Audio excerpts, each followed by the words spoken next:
Bonjour chers auditeurs, nous sommes dans ce troisième numéro dédié au bachelor universitaire technologique avec Joël Geste, bonjour. Bonjour à tous. Alors aujourd'hui on aborde un point de cette transformation, de cette réforme, c'est l'idée de la construction. Comment on fabrique une réforme telle que celle du bachelor universitaire de technologie? Alors, il faut d'abord savoir que les IUT fonctionnent en réseau. On est sur un réseau national. Il y a 112, 113 IUT de mémoire sur toute la France, donc pour être au plus près des territoires et répondre au mieux justement donc aux demandes des entreprises locales. C'est vraiment donc la mission des IUT, répondre aux demandes donc locales. Donc de tous les territoires. D'ailleurs, l'IUT du littoral Côte d'Opale est situé sur quatre grandes villes du secteur, Saint-Omer, Calais, Boulogne-sur-Mer. Dunkerque et Boulogne, voilà, tout à fait, exactement. Donc, en quoi ça consiste? Eh bien, ça consiste en des rencontres régulières, donc entre principalement tous les directeurs d'IUT. On se voit 3-4 fois par an, ce n'est pas rien.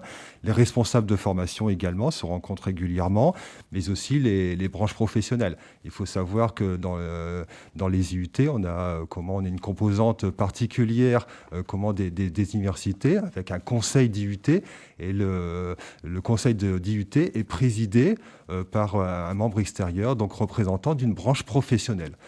Cette présence d'un professionnel est garant eh bien, du sérieux et de l'adaptation des diplômes au secteur ou en tout cas au terrain. Tout à fait, d'autant que là, c'est aussi une particularité des IUT. Dans les programmes dits nationaux, alors effectivement avec une cohérence nationale, on a la possibilité donc de modifier légèrement la maquette à raison de 30% de la maquette pour effectivement répondre aux exigences locales des entreprises. On rappelle aussi que les IUT sont des établissements publics de l'enseignement supérieur et à ce titre donc délivrent un diplôme qui est reconnu d'État. Tout à fait, et donc j'ai oublié effectivement l'élément principal donc, qui vient plutôt en fin de chaîne. Donc effectivement le ministère de l'Enseignement supérieur et de la Recherche qui évidemment vient valider toutes nos maquettes. On imagine que ce travail n'a pas été facile. Non, c'est l'objet donc d'une réflexion. Alors la réflexion elle a démarré il y a à peu près une dizaine d'années.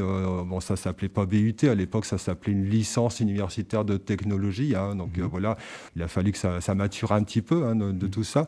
Mais je dirais le BUT, ça date d'il y a à peu près 2 ans. D'accord, donc une réforme qui aboutit là pour arriver en septembre 2021 avec un nouveau diplôme. Exactement. Bien, merci Monsieur Geste pour ces précisions et on se retrouve très bientôt pour un prochain épisode.